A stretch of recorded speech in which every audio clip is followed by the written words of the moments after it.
What's the creepiest thing you caught someone doing? Story 1. This actually just happened. I took my daughters, who are 13 and 15, to Disney World a few weeks ago.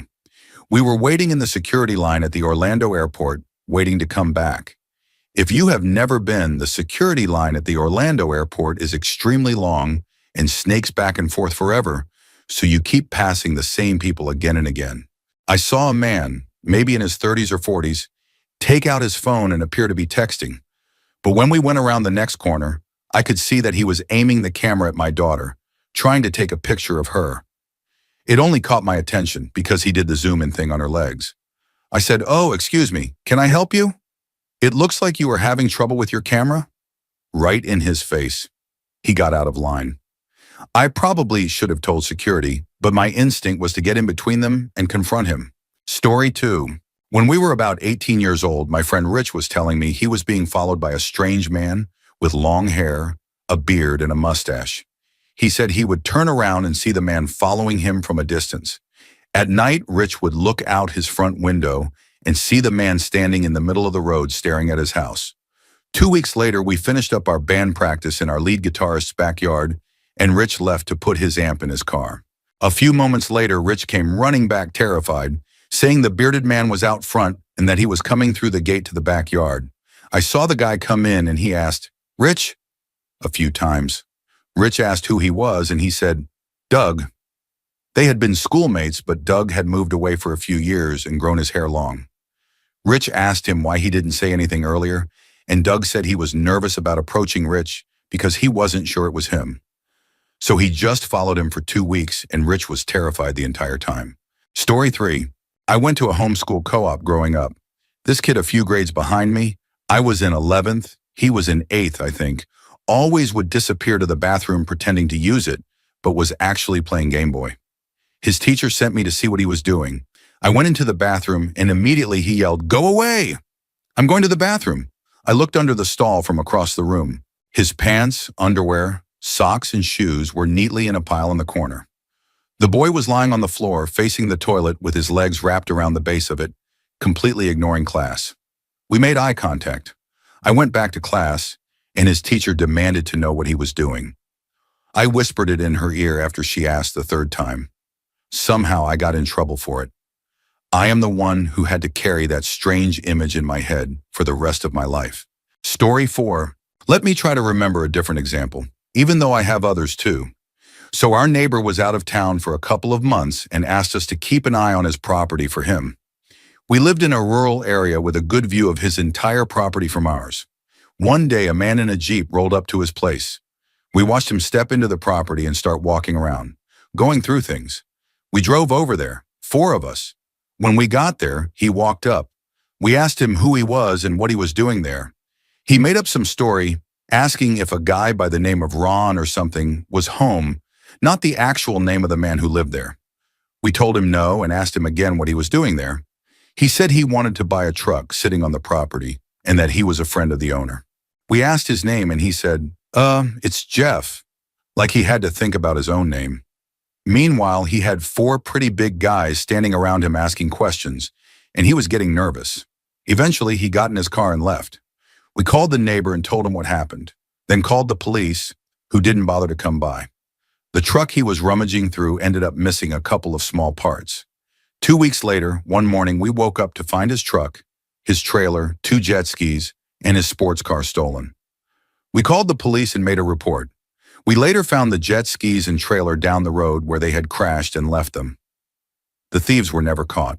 Story 5. I went through airport security with my mom, my 2 oldest kids, and my baby son. After we got through taking our shoes off and such, I immediately set up the stroller and put my son in while we put our shoes and jackets back on and gathered our belongings. I was sitting at the very end, gathering my things covered by security, so I faced away from my son for a split second. When I turned back, he was gone. I rushed around looking for him and couldn't find him or the stroller. Security looked at me like I was overreacting, but somehow my child disappeared while they were all milling around. There was no sign of him in the airport. I saw a store and ran in there. Meanwhile, my mom was rushing around with the older 2, and we were completely frantic. There was no help from security because they just seemed not to care. Then I saw a strange older woman with blonde hair pushing him around. At first, I thought she might have been confused. However, she ended up pushing him toward an older man and a younger woman, walking along calmly as though the three of them were together, with my baby. I ran up to them, grabbed the stroller and said, "What are you doing?" None of them pretended to understand what I was saying or English. I reported them, but nothing was done. What struck me as disturbing was the fact that the people she was with acted like nothing was unusual, even though she suddenly had a baby who clearly wasn't with them before. If she had truly been confused, anyone would have asked, "Where did you grab that baby from?" and tried to find the parent. Instead, they casually tried to walk away with him. To this day, I have no idea what their intentions were. It still creeps me out. Whether they just wanted to walk off with a child or something far worse. I don't know what made them think an airport would be a suitable place for that. They weren't in line with us as far as I could tell, so they must have come in behind the barriers in front of security. The fact that they were able to do this with no interference made me worry there might have been something more going on. Story 6. I once had some very strange neighbors who lived in the apartment directly across from mine. The kids were maybe between the ages of 18 and 23, and they were unsettling. I would often walk out and catch them acting overly physical with each other in ways that didn't seem right, very casually while unlocking their door or waiting for their father. But what really creeped me out was one day watching them bring home this large, heavy cabinet or closet. It looked like it weighed a ton. I didn't think much of it at first, just annoyed because they made a lot of noise moving it in. After they brought it inside, though, for about a week straight, I would randomly hear and feel this heavy thumping noise, like someone was taking a sledgehammer to concrete. Since we lived on the bottom floor, my first thought was that they were doing something strange with the floor. After the week was over, I caught them moving the cabinet back out. My mind started connecting dots because a couple of weeks earlier, I had come home to find a young man searching the complex. He asked me if I had seen his friend. He said his friend had come there with the boy next door, and now he couldn't find him. The man looked very distressed. To this day, the whole situation makes my skin crawl. Story 7. When I was in comprehensive school, around 14 or 15 years old, I used to take the bus home at the end of the school day. There was always this unsettling older man who sat in the same seat on the same bus as me every day. I never thought much of it, apart from the fact that he often stared at me. One day there was an empty seat, which was rare since it was usually crowded. The seat was in the aisle next to his. He began a conversation with me across the empty seat about my schoolwork and then started asking when my birthday was, including the year. I found that strange, so I lied and got off the bus earlier than my usual stop. A few days later, I rushed past him to sit at the back of the bus so he wouldn't notice me. He didn't see me, and I felt a bit more at ease. But when I got off the bus, I glanced at the notepad he was drawing in and saw that he was sketching a picture of me. The fake birthday date I had given him was also written on the page. I never took that bus again. Story 8. I was staying at a hotel and walking in from the parking lot when I saw a man creeping around the ground floor rooms that had sliding doors leading to small patios. He was moving from door to door, peeking inside. I froze, ready to call the police, when he realized I was watching him. He quickly apologized for being creepy and explained that he had a parking pass, but the security office had forgotten to write his room number on it. He had gotten separated from his family, who had checked in late the night before and left early that morning for the islands. He said he had dropped them off, gone to the store, and couldn't remember the room they were in, only that it was on the ground floor. He admitted he was taking a chance, hoping to recognize someone through the curtains. I didn't believe him and asked why he didn't just call his family. He showed me that he had called and texted multiple times with no answer. Just then, a door opened further down the row, and a little girl ran out, calling him Dad. I realized he was telling the truth. I told him that in the future, he should go straight to the front desk instead of peeking in windows, because you never know when someone might think the worst and react dangerously. Story 9. I work at a bar. A few months ago, there was this guy we all assumed was homeless, though he sometimes claimed he had a good job working on power lines. One night, while waiting for the bartenders to finish closing, I noticed he had gotten extremely drunk. He started getting in my face, singing along with the jukebox, and trying to hit on me. At one point, right in the middle of a crowded bar, he came up behind me, wrapped his arm around my neck, and started choking me while still singing along. I managed to pull him off, and afterward, he paid his tab and left. Later, when the bar was nearly empty, I was in the office leaving a note. I glanced at the security monitors and saw him pacing outside on the patio. He walked away, then came back several times, ducking behind sheds and even urinating on one of them.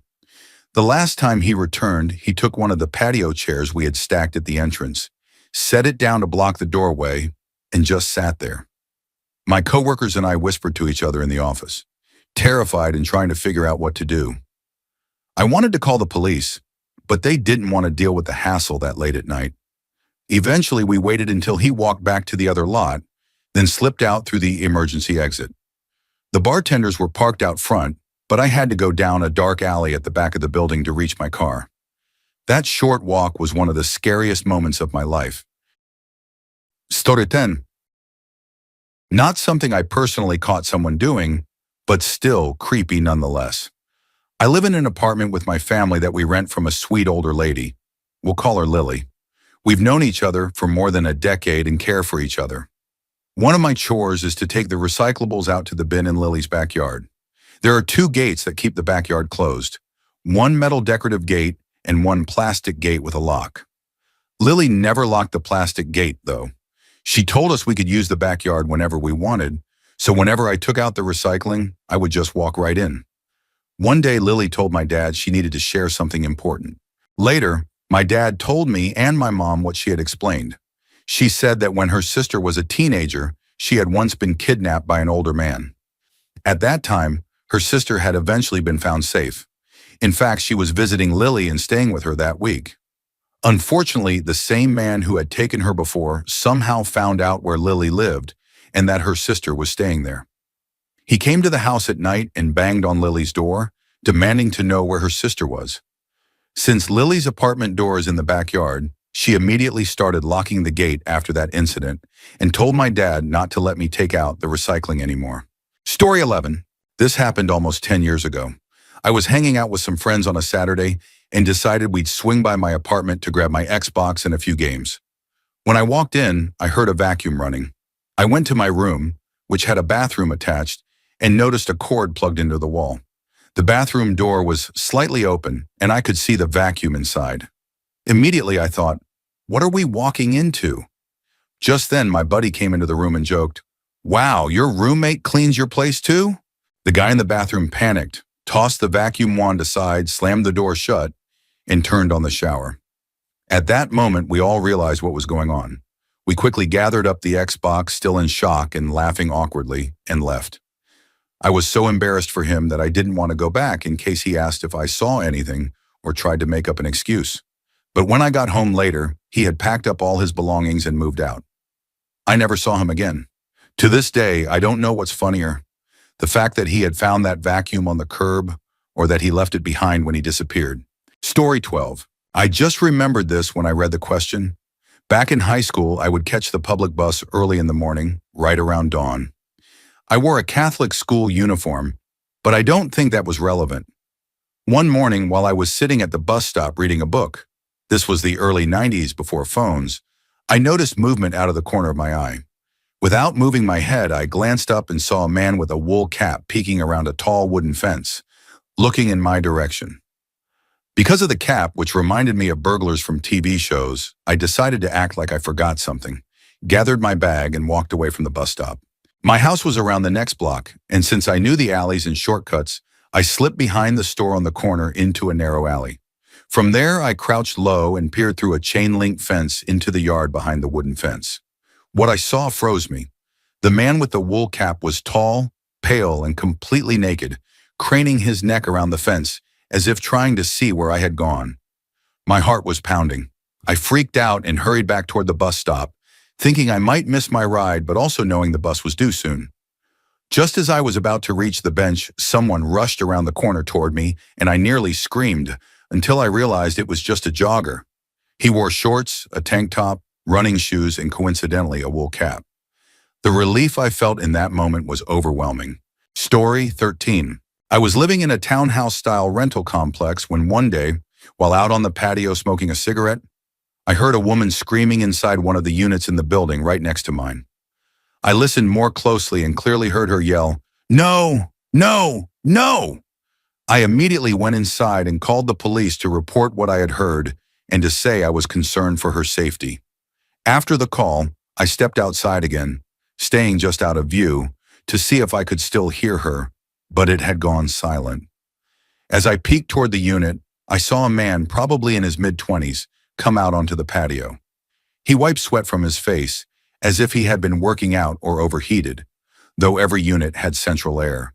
After a while, he went back inside, and soon after that, the police arrived and knocked loudly on the door. The next morning, I saw an older couple walking up to that same unit. The young woman I had seen before, likely in her early 20s, opened the door, stepped out, and gave both of them long hugs before they all went inside together. I'll never know exactly what happened that night, but I had a strong gut feeling something was wrong. I was deeply relieved to see her safe the next day, though the whole experience left me unsettled. My roommate friend told me I did the right thing by calling the police, that it may have even saved her life. Still, I never felt the same in that complex again. We chose not to renew the lease and moved elsewhere. Even now, when I think back, I still get a chilling feeling and hope that young woman is okay. Story 14. This one is difficult to recount. Years ago, I lived with a man who struggled severely with his mental health. I had often been homeless, and at the time I was staying with him because I didn't have many options. He would make disturbing claims, like having harmed people late at night after they left bars, and frequently threatened those around him with knives or other objects. His behavior was unpredictable. Sometimes it was forceful physical intimidation, other times bizarre rituals tied to his delusions. He had an obsession with horror imagery and often spoke as if he were possessed. He would binge on all sorts of substances, chasing what he called everything at once, and it only seemed to fuel his darker fantasies. He invited vulnerable people and stray animals into his home, but instead of helping them, he hurt them. He often created the illusion of being friendly, but once trust was lowered, his behavior would escalate, sometimes frighteningly so. There were nights I had to find ways to distract him just to prevent worse outcomes, and other nights I had to hide with others until we could slip away. He damaged nearly everything in his apartment and was eventually banned from local bars for harassing people. Despite all of this, he somehow evaded real consequences, partly because of family connections. His volatility was extreme. He would wake me abruptly, threaten to throw me out if I didn't do as he said, or break things for hours on end. He spiraled between destructive outbursts, delusions of possession, and dangerous fixations. Eventually, I distanced myself, though not everyone managed to get away unharmed. Later, I heard that someone else who stayed with him was seriously injured, and not long after that, I learned he had taken his own life. I can't know how many people were affected by him, but I know it was far more than just me.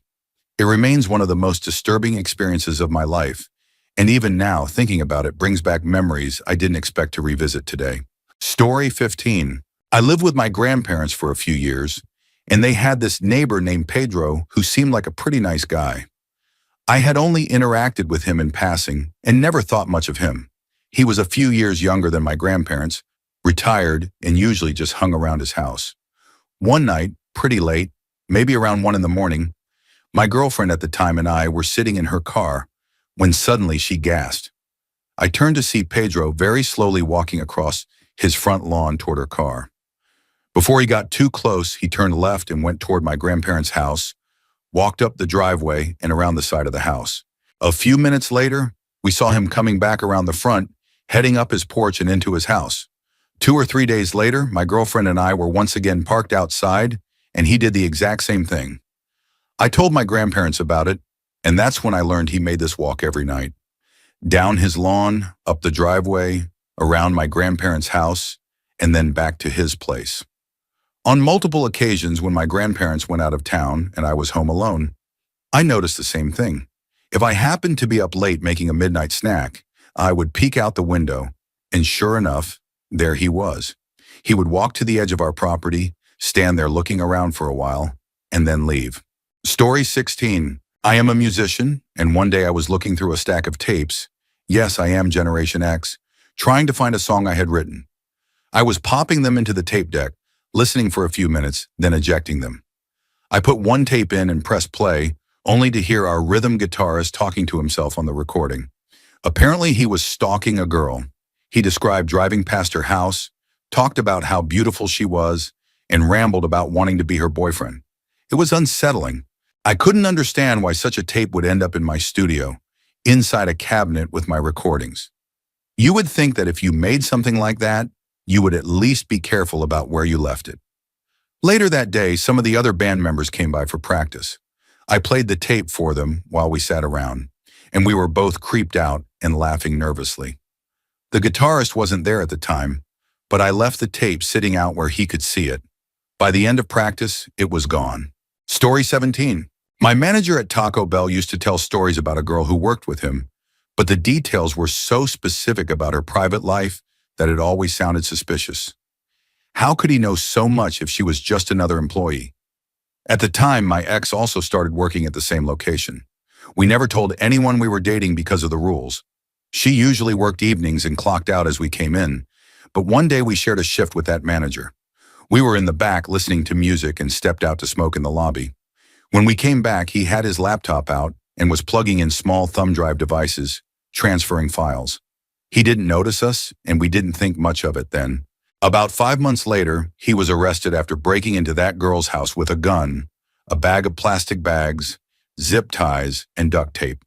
When investigators dug deeper, they discovered he had been recording her without her knowledge. Inside her bathroom, in her car, and even by placing cameras inside her home. It turned out Taco Bell also had video evidence of him acting inappropriately outside the building when she was working the drive-thru, and even in the prep area. He had been doing this for over a year, which meant he had footage of all the girls working there during that time. The company ended up paying some people to keep quiet and firing others who refused. It was terrifying to realize how close we all had been to someone doing such disturbing things. Story 18. I manage a team at a thrift store, and at one point we had a very unsettling employee who thankfully no longer works with us. He had a habit of stalking another employee at her other job and constantly tried to ask out nearly every woman who worked in the store, never successfully. We worked in the donation area where customers drop off items, and we would bring everything inside using large cage-like carts. One evening after closing, we were all bringing in carts when some clothing fell off the top of the one I was pushing. Since I was in a rush, I figured I'd pick it up after the other carts were put away. When I came back with another cart, I noticed the creepy employee stop right in front of the small pile I had dropped. He quickly pulled something from the top, sniffed it, and stuffed it into his pocket. Not only was it gross, but it was also against store policy, since no one is allowed to take donated items without buying them first. At first, I didn't want to get him in trouble and hoped he'd correct himself, but he didn't. About 20 minutes later, I confronted him and asked him to empty his pocket. He pulled out what looked like a woman's bra. I don't even want to imagine what he planned to do with it. I regret not filing a report immediately with the assistant manager, but he ended up getting fired later anyway, for pestering nearly every woman who donated items by trying to ask them out. Story 19. One evening I was out with relatives and their friends as they went from place to place. After a short while, we all climbed onto a cart and headed toward a restaurant. When we got off, I noticed a man lingering nearby. I sat down and distracted myself with my phone while the others focused on their own conversation. That's when I became aware of him staring at me. I looked up and gave a polite smile, and he greeted me. I returned the greeting. He started with small talk, asking how I was doing, and then began making comments about my appearance. I simply replied with a brief thanks. His questions quickly crossed the line, and at one point he asked something completely inappropriate, which I ignored. Then he went even further, suggesting that I come over to his place. That was the moment it became unmistakably disturbing. I politely told him no thank you. When I dropped my phone and bent to pick it up, I noticed him acting inappropriately, which made me feel even more uncomfortable. He then made a disturbing comment about my body. At that point, I immediately got up and told my aunt. My aunt, my sister, her boyfriend, and about 14 of their friends were furious and ready to confront him. Just as my aunt's boyfriend went to grab the man, the bartender came outside and told us we had to leave. The whole experience shook me, and I have avoided wearing dresses in public ever since. Story 20. Back when I was at university, I lived in shared halls with 5 other people. The guy in the room opposite mine always gave off strange vibes. One night I fell asleep with a movie playing in my room and accidentally left my door open. At around 2 in the morning, I woke up to find him standing in the corner of my room, silently watching me sleep. Startled, I asked him what he was doing, and he replied, "Making sure you're okay." I asked how long he had been there, and he calmly told me he had been standing there for about an hour, watching me. That was unsettling enough, but there was more. Another time we ordered Domino's. I had some garlic bread, and after eating half a piece, I left the box with the remaining 3 slices on the table while I went to grab something. When I came back, I noticed he had started eating the very slice I had already bitten into, rather than the untouched ones. I told him he could have had one of the fresh slices instead, but he replied that he specifically wanted to taste the one I had bitten. It was one of the creepiest things I had ever experienced. Story 21. I was walking my neighbor's dog like I do every weekday. Since I'm a teenage girl, my mom always goes with me because she doesn't want me out alone. We usually walk about half a mile to a cafe, though we don't buy anything, and then take the trail next to it for an extra half mile. On this particular day, as we were walking down the trail, we saw a man with a dog. His dog was sniffing around in the bushes. I grabbed onto my neighbor's dog's harness tightly because he's a strong puller, and I never let him run up to strange dogs. My mom walked right next to him, so he was squished between us. We kept walking, and after a few seconds, I glanced back. The man had switched to the other side of the trail. I thought it was odd, but didn't say anything. A minute later, I looked back again, and he was suddenly walking in the same direction as us, even though before he'd been going the opposite way. Then when I checked behind me once more, he had switched to the other side of the trail again. It happened a few times, him crossing back and forth, and it really unsettled me. My mom and I quickly decided not to turn back toward the cafe like we usually did. Instead, we went the other way at the end of the trail to avoid having to pass him. When I looked back one last time, I saw him step directly into the bushes, almost disappearing from sight. We never saw him again. The whole encounter left me extremely anxious and fed into fears I was already struggling with. Being afraid someone might try to harm or kidnap me in public, or even break into my home. Story 22. This was the first story that came to mind. When I first met my wife, we were both on dating apps. We met on Tinder. We were just looking for something casual, but it eventually turned into marriage. At the same time, she was also using a site called Meet Me. There was this man who started messaging her constantly.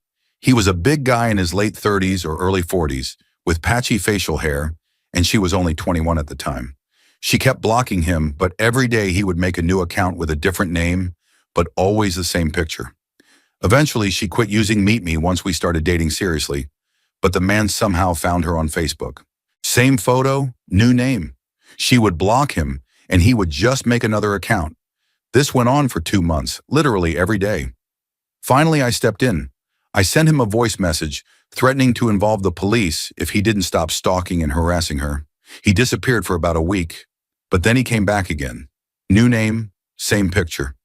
Eventually, we moved out of state to live near my parents and help take care of my dad. After relocating, the messages finally stopped.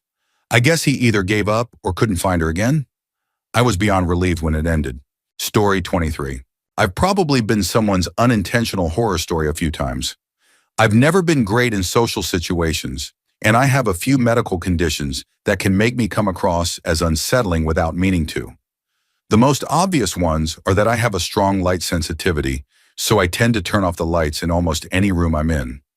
On top of that, I have ADHD and autism, and my vocal stimming usually comes out as singing. Put those together, and I often end up singing alone in dark rooms. Since I'm in college and usually arrive to classes early, more than one student or professor has walked into a pitch-black room only to hear a quiet female voice singing from the back. To make things even stranger, when I'm nervous, I sometimes use older, formal speech patterns. One time a guy walked in on me mid-song and nervously said, "Oh, well, let me get the light for you." Instead of just replying, "Thanks," I blurted out, "Don't worry, the darkness was my doing." I didn't mean it to sound so eerie, I was just panicking. So if that guy ever happens to read this, I'm genuinely sorry for scaring you. I was just extremely nervous and not expecting anyone to show up that early. Story 24. This one isn't about me. but about an ex-girlfriend of mine who had a terrifying experience that luckily didn't end worse than it did. She was at a party and was offered a joint. Since she was dating a low-level dealer at the time, she didn't think twice about smoking. But as she inhaled, she turned to her friend and said, "Catch me." The joint had been laced, and she thought she was going to die. Her friend carried her to a bedroom and stayed with her, making sure she stayed conscious. After a while, she was able to communicate that she was okay. She couldn't move, but she was aware of everything around her and was starting to feel a bit better. At some point, her friend went to grab her a drink. When he came back, he found two men in the room attempting to pull her jeans off. She was conscious enough to know exactly what was happening, but couldn't physically defend herself. Realizing what was going on, her friend calmly told them that it wasn't a good idea to try to take advantage of a defenseless girl. They brushed him off, asking, "What are you going to do about it?" He quickly said, "Me? Nothing. You're obviously bigger and stronger than me." But her boyfriend is, he gave the name of her low-level dealer boyfriend, who had a reputation for being violent. And if he finds out what you're doing, you're probably going to end up floating in the river. That was enough to scare them off. They left, and her friend stayed with her for the rest of the night to make sure no one else tried anything. It was one of those moments that could have turned into a complete nightmare, if not for her friend's quick thinking. Story 25. This isn't exactly me catching someone doing something, but it was one of the creepiest things that has ever happened to me. I used to work downtown on a famous bar strip, and I often left really late or really early, depending on how you look at it. One night around 3 in the morning, I was walking to my car parked under an overpass. That area was known for having a lot of homeless people and some sketchy individuals wandering around. There was a single dim light above where my car was parked, and I noticed two figures standing near it in the distance. I kept my knife in my pocket just in case. As I got closer, they appeared to walk away. Relieved, I got into my car, but before I could even process it, two people suddenly slipped in, one into the passenger seat and the other into the back. I didn't know them at all. They looked like substance addicts, sweating, speaking rapidly, and fidgeting nonstop. My heart raced. I didn't know if they were armed, and though I had my knife, I doubted I could take on both of them. The strangest part was how normal it all seemed to them. They acted like this was totally fine, like they had just gotten into a friend's car. They even misidentified me as someone they apparently knew. I tried to explain that I wasn't who they thought I was, but they didn't react or get out. Instead, the woman in the passenger seat asked me to drive them to their guy. I assumed she meant a dealer. Meanwhile, the one in the back stayed silent, grinning in this unnerving way while fiddling with a bag. Against every shred of common sense, I went along. The woman directed me through some rundown streets, deep into a rough part of town. I was in full panic mode, my adrenaline pumping, terrified about what might happen. Finally, as we neared a bus stop where a lone figure was standing in the dark, the woman told me to pull over. They got out casually, without a word of thanks, and vanished into the night. I could have been robbed or worse. That night stuck with me, and ever since, the first thing I do every time I get into my car is lock the doors. Story 26. My wife and I were on vacation in Italy, riding a train near Verona. Two young women were sitting across the aisle from us, side by side. A middle-aged man got on, wearing a bulky jacket. He was sweaty, jittery, and drinking a can of Coke. He sat directly across from the girls, uncomfortably close, and immediately fixed his stare on them. My wife and I whispered about him because he looked off, wild-eyed, mostly bald with messy hair, and clearly agitated. We decided to keep an eye on him. A few minutes later, I heard the sound of a can being crushed and something clattering like it landed among other cans. I glanced up, but instead of tossing it away, he had pulled out another Coke and popped it open, still staring at the girls. My wife noticed too. Then after finishing that one, I saw him crush it, open his shirt collar, and drop it inside. It clanked as if it landed on a pile of other cans. He then reached into his half-zip jacket and pulled out yet another Coke. He was sweating profusely, gulping them down one after the other. The girls were visibly uncomfortable, exchanging nervous glances. One of them looked back at the rest of the train car, caught our eyes, and we all shared a silent, "This is not right" moment. I subtly motioned with my eyes toward empty seats further back. Within moments, the girls got up and moved. The man stayed put, continuing to chug sodas while staring. In total, he drank 4 full cans in about half an hour, plus the one he was finishing when he boarded. By then, he was drenched in sweat, jittering, and still fixated on the girls' empty seats. My wife and I quietly discussed what we would do if he followed them, or us, and even planned out what we could use to defend ourselves. Finally, he stood up. Our hearts jumped, but instead of moving toward us, he turned and exited the train.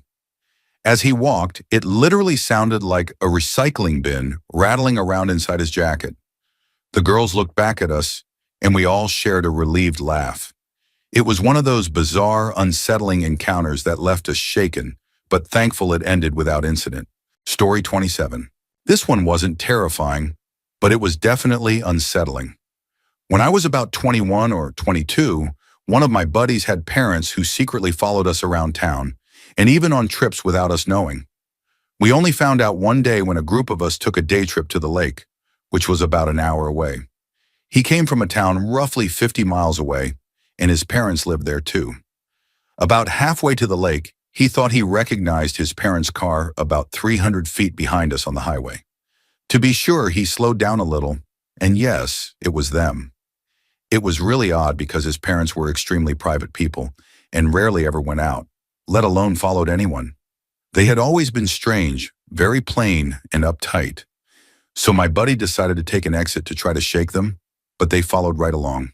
Eventually, he sped up and made a few turns to lose them, which worked for the moment. But almost immediately, his dad started blowing up his phone, scolding him for speeding. Then, as if that wasn't enough, his dad demanded to be put on speakerphone and started giving us orders to reveal our exact location so he could perform a search. His dad was a police officer and definitely played into that authority mindset, but it was ridiculous. We had nothing to hide.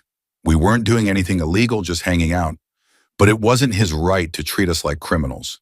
We told our buddy to just drive us home, and the entire way back, his parents continued to harass him with calls, acting like we were fugitives. When he finally got home and confronted them, they admitted they had been secretly stalking us for the last 4 to 5 months because they were suspicious about what we were doing in Reno, Nevada. The irony was that we weren't doing anything but listening to music and skateboarding. After that, we refused to ride in our buddy's car again if his parents were involved. And we made it clear to them that we were not their children and they had no control over us. Thankfully, they backed off after that. Story 28. I was volunteering at the fire department one night, and I happened to be the only female on the crew. The station was an old firehouse, so the bunk rooms didn't have locks. I went to bed, choosing the bed next to the door. Being a light sleeper, I woke up to the sound of footsteps approaching. The door creaked open, and one of the new volunteers stepped inside. He just stood there in the moonlight, watching me. I pretended to stay asleep, but shifted slightly, acting like I was rolling over. That spooked him, and he left. I got up, hid behind the lockers, and tried to call one of the guys for help. Nobody answered. I quickly put on pants and steel-toed boots, then went out into the hallway, where he was just standing there.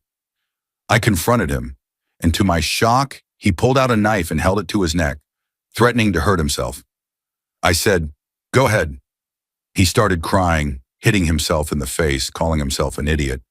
But then he stepped closer and said, "Nobody will know if I strangle you." I stayed calm and told him, "Obviously, you've never watched the ID channel." He started crying again. I tried to get past him, but he blocked me. That's when I started yelling at the top of my lungs, "Stranger danger! Stranger danger!" over and over. Finally, the guys came out of their rooms and the man bolted, running away. He was banned from the department, but unfortunately, he continued hopping between volunteer fire departments. To this day, the memory of him standing over my bed in the dark, then threatening me in the hallway, still gives me chills. Story 29. When I was about 7 years old, I spent hours outside playing in my backyard, running through sprinklers, swimming in the pool, or swinging on my swing set. Our house backed up to a row of small apartments built above little shops. That summer, I noticed a man in one of the upstairs windows, always with binoculars pointed directly into our yard. At first, I tried to ignore him, telling myself he must be watching birds. But then he started calling out, "Hey, little girl." Sometimes I would hear him making strange noises while still glued to the binoculars. In my young mind, I thought maybe he was just a weird man with some kind of problem. One day while my dad was mowing the lawn, I told him innocently, "My friend up there likes to watch birds with his binoculars. He yells to me all the time." My dad froze and asked, "What friend?" I explained everything to him. The very next day, my parents told me to go outside and play as usual, but they stayed inside, quietly watching. Suddenly, my dad and a few other men from the neighborhood rushed over to the apartments and dragged the man out. Years later, my mom told me that my dad and his friends beat him up. Things were handled differently back in the 1970s. Kids weren't always believed, but thankfully my parents trusted me and acted. The neighborhood drove the man away, though sadly he probably reoffended somewhere else. Even after 50 years, I still remember the whole thing vividly. Story 30. When I was 16, and again at 17, I was followed home by the same person. Both times after stopping at the same gas station around 3 in the morning. Each time, I would get gas and a snack, and then as soon as I got into my car, the only other car in the lot would start up and follow me. The first time, I wasn't entirely sure until I noticed him sticking with me, even after I turned onto my quiet, dead-end street where only locals ever went. Terrified, I doubled back to the gas station, told the cashier I was being followed, and asked if I could wait inside until he left. The second time, I recognized the pattern right away and realized it was the same person. This time I was more angry than scared, though still shaken. I foolishly pulled into my driveway, and he stopped just behind our mailbox. Fueled by adrenaline, I grabbed my pepper spray and stormed toward his car. Another reckless choice. He rolled down his window and just stared, eyes glazed, clearly high on something. Then he made a deep, gurgling noise, licked his lips, and slowly drove away. A week later, I saw his face in the news. He had been arrested for attacking a 13-year-old girl on her way home from school. The thought that he had targeted me twice before still chills me to this day. Story 31. In this case, I was the creepy one without meaning to. After returning from a trip to Canada, I live in Australia, jet lag hit me hard. I ended up napping at odd hours since my flight had arrived early in the morning. One day, while I was in a deep, confused sleep, my mom came in to wake me for lunch. She later told me that I suddenly sat bolt upright in bed, eyes open, and stared straight at her before turning my gaze to a blank wall. Without saying a word, I climbed out of bed, walked over to the wall, and stared at it like I was hypnotized. My mom panicked, called my name just as I reached out to touch it. I snapped out of it, disoriented but aware that I had actually been doing those things. I just had no control. What I thought I had seen was a shelf on the wall, even though I knew no shelf existed there. I must have been sleepwalking or hallucinating from exhaustion. It wasn't until my mom told me how terrifying it looked from her perspective that I realized how creepy it had been. The good news is I don't hallucinate furniture anymore when I'm tired. The bad news is that now, when I'm overly exhausted, I hallucinate spiders instead. Story 32. When my now husband and I were dating in high school and college, we spent a lot of time in New York City. Since he was born there and had plenty of friends and family, we always had a place to stay and food to eat. As broke kids, all we really needed was a ticket, and we were set. One spring break, his college friends were in the city for a school-sponsored trip, and we went up too, not with the group, but to hang out with them and see family. Late one night, we were entering a train station near Battery Park when we turned a corner and froze. Right there in the tunnel leading to the turnstiles was a man, naked from the waist down, wearing only an "I Love New York" shirt pulled up over his stomach. He stood there with a vacant, 1,000-yard stare, methodically touching himself. There were no pants in sight, nothing to suggest he'd even planned to cover up. I happened to be first in line. I glanced at him, said nothing, and quickly swiped my Metro card, heading through the turnstile to the platform. My husband and our friends weren't so lucky. They froze in visible panic, fumbling with their Metro cards just a few feet away from the man. I'll never forget the look on their faces. 3 startled college students trying to escape as quietly as possible while he stared blankly, locked in his disturbing ritual. Watching from the platform, I was shaken too, but mostly relieved that I'd trusted my instincts to just move quickly past him. Story 33. This happened during my freshman year of college. I didn't know anyone yet. I was brand new in town. As I walked up to my dorm with a suitcase in each hand, a girl in a school polo approached me. The shirt identified her as part of the orientation team. She raised a large camera and took several pictures of me. I assumed it was for the yearbook, so I stopped, smiled, and kept going. I checked in at the desk, picked up my room and dorm keys, and did all the orientation stops to collect my paperwork and class registration schedule. Then I headed to my room, dropped off my bags, and spent the rest of the day moving in. Later, I went down to the cafeteria, met some people, and even made a few friends. By Thanksgiving, I was more settled in. The girl with the camera, who turned out to be a junior and an RA in my dorm, had become a friend too. One night, she invited me to her room. I don't remember the exact pretext, but it wasn't for studying. As we got close to her door, she suddenly started acting strange, nervous and jittery. When she opened the door, I instantly understood why. Covering her massive closet doors, floor to ceiling, were photos of me. Not just one or two, dozens. They weren't for the yearbook at all. She had followed me that first day and photographed everything. Me getting my key, my orientation paperwork, my class schedule, even shots of me hauling stuff from my car and eating in the cafeteria. Beyond that, there were pictures from random days. Me walking back to my room in just a towel after showering, me playing sports, at events, in the art studio, even candid shots of me in the hallway. I stood frozen, staring in shock for what felt like minutes. She blushed bright red, trembling as she rushed to apologize. She tore the photos down, shoved them into my hands, and told me I could keep them. I muttered something about taking them back to my room and left as quickly as I could. After that, we remained polite in passing, since I saw her almost daily in the dorm. But I always kept conversations casual and from a safe distance. It was one of the most unsettling experiences of my college years.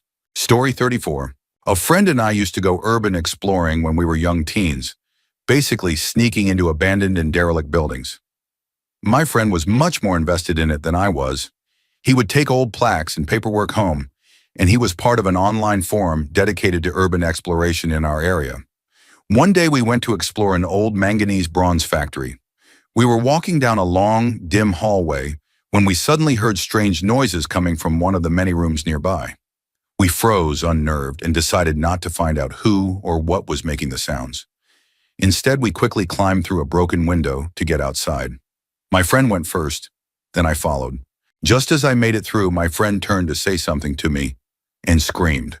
I spun around, and standing only 3 feet away was a skinny, pale man with short ginger hair. He asked us for a smoke. We told him we didn't smoke, and he casually said, "Thanks anyway," before climbing back inside the building. At the time, it was creepy, but we just brushed it off as another odd encounter. A couple of weeks later, though, my friend found out through the online forum that the same man had been found dead the very next day. He had apparently fallen through the ceiling while trying to strip copper wiring from the roof. We were only 13 or 14 years old, and realizing how close we had been to him right before his death left a deeply unsettling feeling that stuck with us for years. Story 35. I often ride a local trail near me, and I've seen some strange things there. One evening around 6:30 or 7, while it was drizzling and the trail was almost empty, I noticed a brand new black Tesla pull into the parking area as I started my ride. I didn't think much of it and continued down the trail. After a while, I circled back toward the parking lot and headed into one of the forested trails before it got too dark. This particular trail runs along a small ravine and eventually leads to a unique blue pond. The water has this distinct metallic blue color, probably caused by some mineral, though no one seems to know exactly why. As I passed by, I noticed a man crouched near the pond's edge. At first, I thought he was just playing in the water, but then I realized he was carefully filling glass jars and plastic bottles with it. He didn't even glance at me. I kept riding, avoiding eye contact, because the trail dead ends and I knew I'd have to pass him again. I've often seen fish in that pond, brightly colored, catfish, even once a small alligator, but never someone harvesting the water. On my way back out, I saw the man again in the parking lot, loading his bottles into the trunk of his Tesla before driving away. It was bizarre. If he'd been collecting water for environmental testing, he would have been in uniform and taken it straight to the nearby environmental center. If he wanted fish, he could have just caught them directly. To this day, I have no idea what he was doing. Another time on the same trail, I experienced something equally strange. On a different section, I rounded a corner and saw a girl suddenly emerge from the forest. She was fully dressed, backpack, makeup, hair styled in a punk/goth look, and carrying a skateboard. The weird part was that there wasn't a trail or any clear opening in that area, just thick forest. She stepped out of nowhere, put her skateboard down, and casually started riding in the opposite direction. It left me shaken, wondering where on earth she had come from. Story 36. This wasn't exactly me catching someone in the act, but it was one of the most disturbing experiences of my life. When I worked for the parks department, I was mowing one of the parks along a bike path that connected several others. In one of the parking lots, I noticed a Mercedes with shattered glass on the ground nearby. At the time, I didn't think much of it. Just assumed it was a broken window, maybe even caused by one of our mowers. Later, on my way back to the shop after finishing my route, I decided to check it out just in case. I figured I'd find an empty vehicle and report the damage to my supervisor. Instead, the moment I got close, I was hit with the unmistakable smell of gunpowder. My stomach dropped. When I peered inside, I found a man who had taken his own life with a shotgun in the back seat. I won't go into graphic detail, but the scene was devastating. I called it in, and after speaking briefly with the police, I learned he had been the owner of a large veterinary business. He had left a note explaining that his wife was divorcing him. It was one of the worst days I've ever had. The experience stuck with me so much that coworkers began calling me the Parks Department coroner, because that was just the first of 3 bodies I would end up finding during my short time working for the city. Story 37. This one is still ongoing, and it's unsettling. I have a coworker I genuinely enjoy talking to, so I gave him my number, thinking it was just on a friendly level. I sometimes forget that, as a woman, giving your number to a male coworker can easily be misinterpreted. At first it seemed fine, but soon he started asking me weird, sexual questions. I told him directly that I'm asexual, aromantic, and not interested in any kind of intimate relationship, but that I was willing to answer questions about my identity. After that, he stopped texting for a while, and I wondered if I had said something wrong. Then months later, he asked if he could start texting again. I agreed, hoping to keep things on the same friendly, platonic level we had at work. But it didn't take long before he brought up shul topics again, the very thing I had already told him I wasn't comfortable with.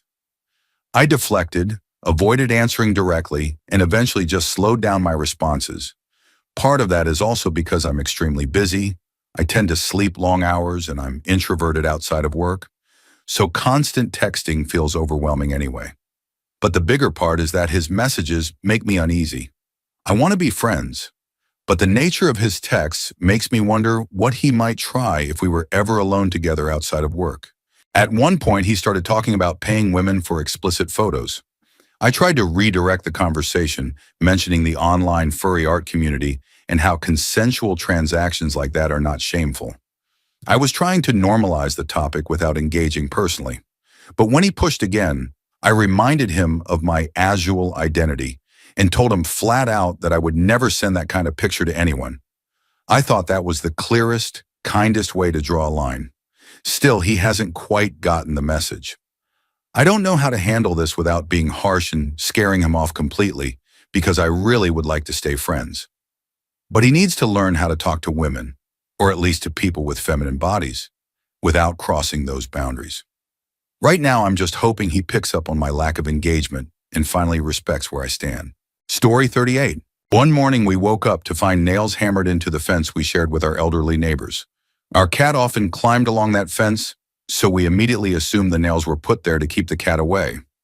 My parents went next door to ask about it, and the couple admitted that's exactly what the nails were for. Later that day, while I was sitting at the table doing homework with my dad nearby, I happened to glance out the glass door. The nails were gone, but the old woman was standing there with her head just above the fence, staring directly at me. I had never seen such an intense, angry expression in my life. I stared back for a moment, unsettled, but she didn't look away. At some point, I turned back to my homework, and when I looked again a few minutes later, she had vanished. We've barely spoken to them since. They still live there. And every so often, little passive-aggressive things happen, like leaves from their garden mysteriously being dumped over the fence into ours last autumn. I don't know if something's wrong with her or if she's just mean, but that look she gave me that day will always stay with me. Story 39. While on an exchange program in Japan, my friend and I shared a dorm room. Everything was fine at first, until we met a guy who instantly gave off unsettling vibes. He never said much, but he would stare at my friend from a distance, watching her in this way that felt like stalking. One night, I woke up in shock because I swore I heard his voice right next to me. It was probably a sleep hallucination, but it shook me badly. The next morning, on the way to class, we saw hundreds of crows gathered watching us. It only added to the dread. Things got much worse when we found out this man had convinced the staff to let him move into our building, lying that he was close friends with us. My friend broke down crying. We immediately asked to be moved, and thankfully the staff agreed. They later told us we weren't the first ones to complain. He had multiple complaints from other girls, and even a history of problems back in his home country. Looking back, I know we absolutely made the right call to leave. The crows, the hallucination, and then him moving in, it was all too much. Story 40. I once had a very unsettling experience in a public restroom. Another person walked in right after me. At first, I thought nothing of it. They simply headed toward a stall as I did.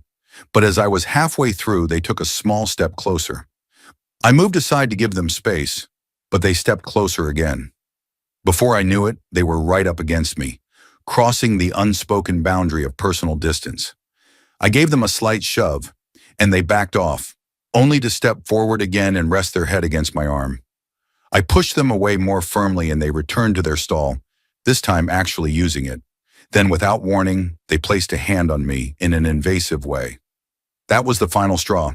I shoved him into the stall beside me and told him that if he ever did that again, someone was going to hand him his ass on a silver platter.